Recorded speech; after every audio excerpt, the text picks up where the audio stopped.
This is the sad story of Mr. Bump. The trouble was that Mr. Bump just could not help having little accidents. If there was something for Mr. Bump to bump into, he'd bump into it all right. For instance, if you were to see Mr. Bump walking down the street in your town, and if there happened to be something to bump into down that street, then you know what would happen, don't you? Now, he lived in an extremely nice home, but even then, he couldn't help having those little accidents.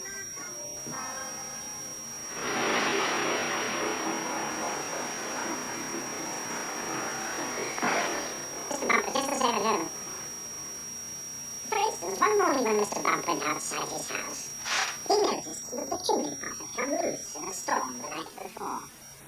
When the twigs then, before it falls off, thought Mr. Bump to himself. And he hurried off to his garden shed to fetch a ladder. It was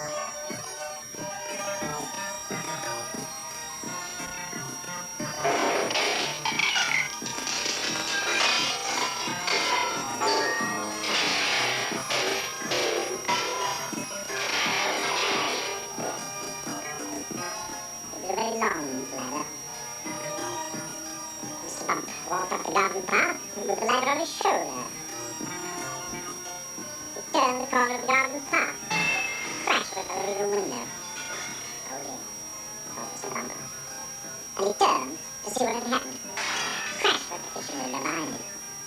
Oh dear, thought Mr. Bump again. And he rested the ladder against the wall of the house so that he could climb up onto the roof to mend the chimney pot. Crash went the bedroom window. So you can see how Mr. Bump has little accidents. Mr. Bump had many jobs that somehow never seemed to last very long.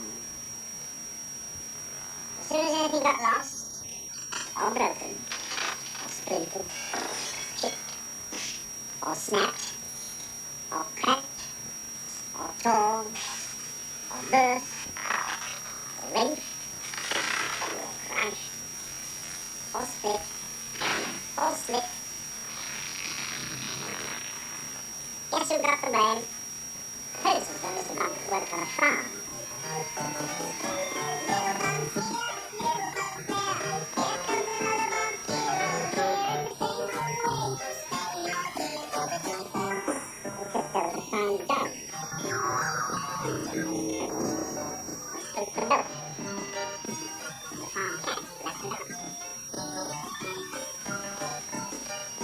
For instance, when Mr. Bump was a postman, he got his hand stuck in the pillar box. And it's the fire brigade. Come and set him free.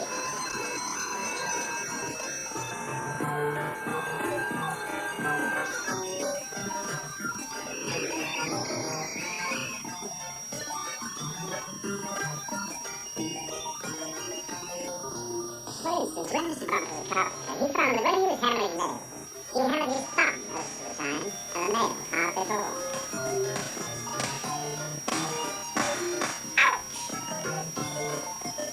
In order to recover from this series of rather unfortunate happenings, Mr. Bump decided to go away for a holiday. There, he could think about what sort of job he could do where he wouldn't be such a nuisance to everyone. So, he set off to the station to catch a train to the seaside.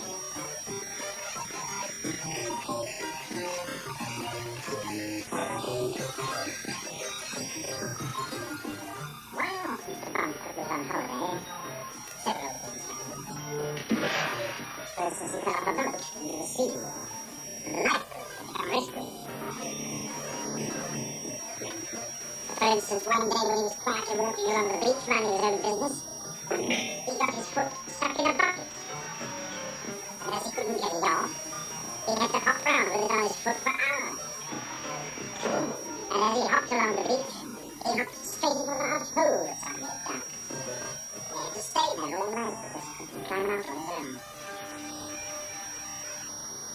However, despite all these little accidents, Mr. Bump enjoyed his holiday.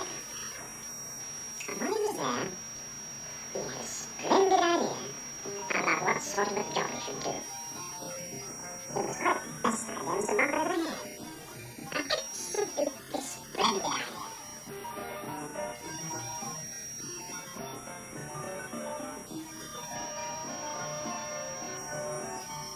And now, Mr. Bump works happily for Mr. Barley, the farmer.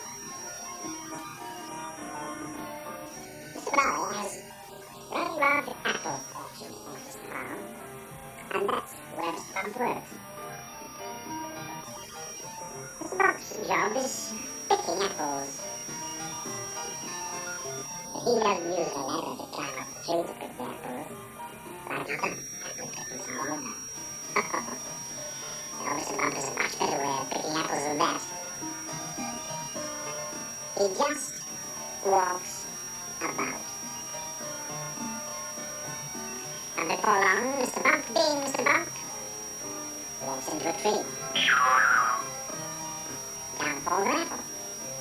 And Mr. Bump catches it. This makes the job of picking apples much easier. Mr. Bump is very pleased about his new job, and Mr. Barley is very pleased about his new apple picker.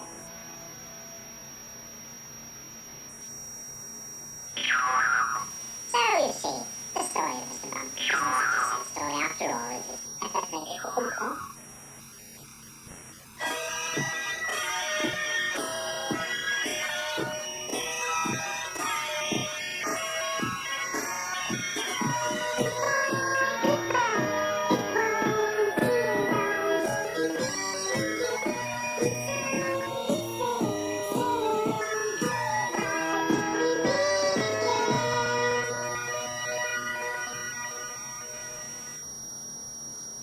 A few moments cartoon fun with Donald and Charlie, then followed in 15 minutes by the record breakers, including an attempt on the world cucumber slicing record, the smallest newspaper in the world, and also a record-breaking